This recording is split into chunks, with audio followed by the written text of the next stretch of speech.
The V model represents a software development process which may be considered an extension of the waterfall model. Instead of moving down in a linear way, the process steps are bent upwards after the coding phase, to form the typical V shape. The V model demonstrates the relationships between each phase of the development life cycle and its associated phase of testing. The horizontal and vertical axis represents time or project completeness and level of abstraction, respectively.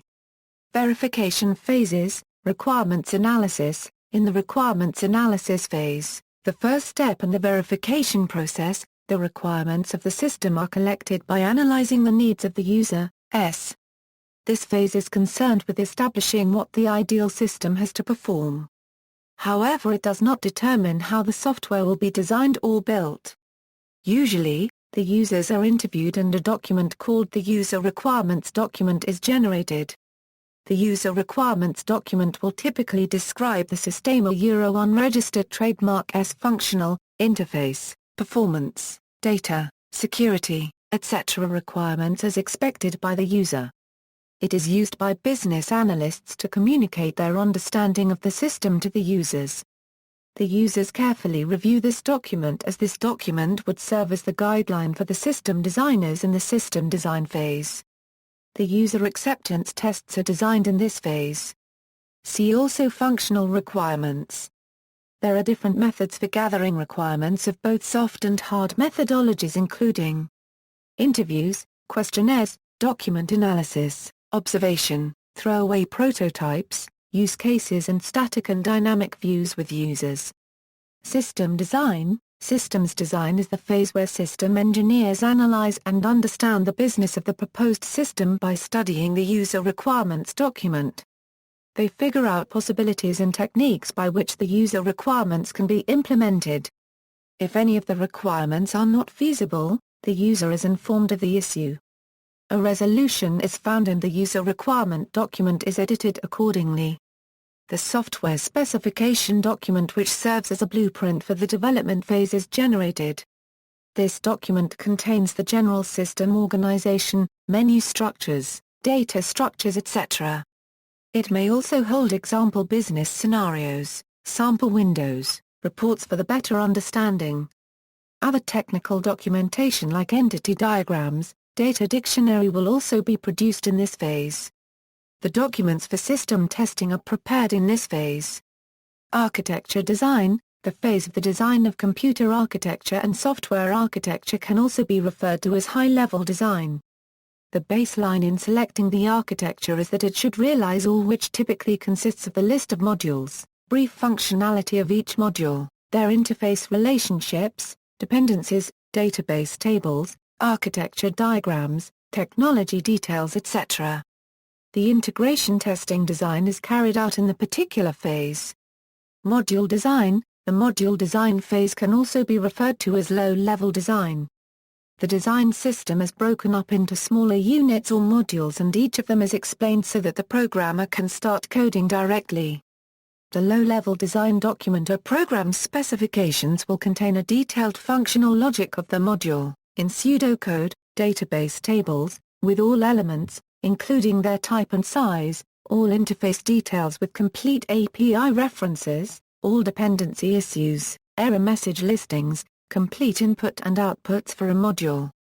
The unit test design is developed in this stage. Validation phases. In V model, each stage of verification phase has a corresponding stage in validation phase. Following are phases of validation in V model. Unit testing. In V model, unit test plans are developed during module design phase. In V model it is the responsibility of project implementation team to create UTPs and execute them. These UTPs are executed to eliminate bugs at code level or unit level. Unit is the smallest entity, which can independently exist. Unit test ensures that smallest entity can function correctly when isolated from rest of the code's units. Integration testing. Integration test plans are developed during architectural design phase. In V model, it is the responsibility of project implementation team to create integration test plans and execute them. Integration tests ensure that units tested independently can coexist and communicate among themselves.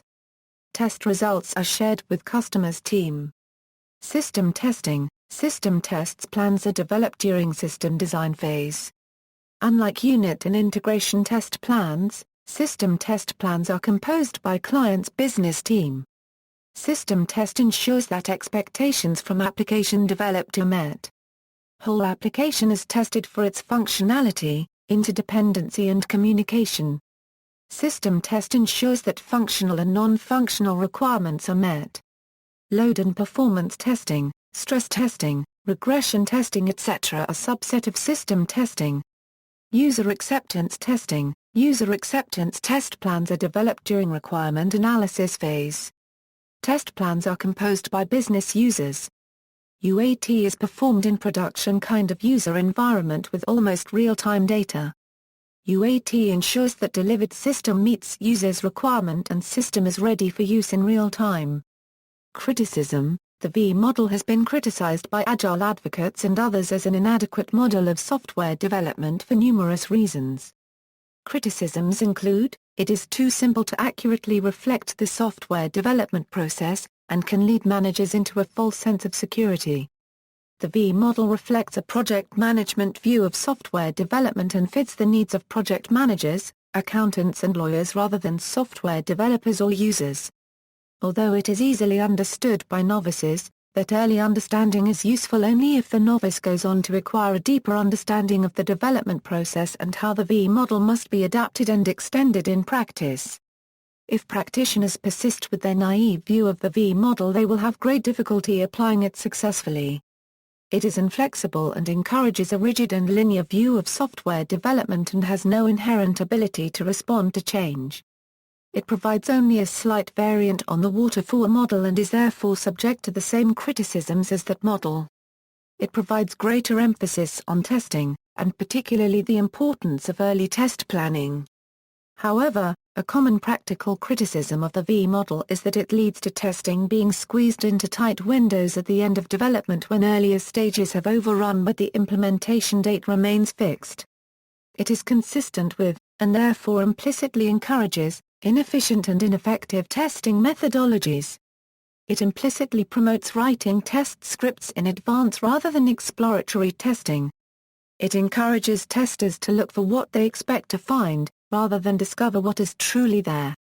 It also encourages a rigid link between the equivalent levels of either leg, rather than encouraging testers to select the most effective and efficient way to plan and execute testing. It lacks coherence and precision. There is widespread confusion about what exactly the V model is. If one boils it down to those elements that most people would agree upon, it becomes a trite and unhelpful representation of software development. Disagreement about the merits of the V model often reflects a lack of shared understanding of its definition. Current state. Supporters of the V model argue that it has evolved over time and supports flexibility and agility throughout the development process. They argue that in addition to being a highly disciplined approach, it promotes meticulous design, development, and documentation necessary to build stable software products. Lately, it is being adopted by the medical device industry. See also: V model, dual V model, systems development life cycle, product life cycle management, portal, software testing, references. Further reading: Roger S. Pressman, Software Engineering, A Practitioner's Approach, The McGraw-Hill Companies, ISBN 0-07-300-1933-X, Mark Hoffman and Ted Beaumont, Application Development, Managing the Project Life Cycle, MC Press, ISBN 1-833-8884-45-4, Boris Beiser, Software Testing Techniques. 2nd edition, International Thomson Computer Press, 1990, ISBN 1-85032-880-3, external links, a paper by Christian Bickernack, The SDLC in Six Sigma, SDLC for Small and Medium DB Applications.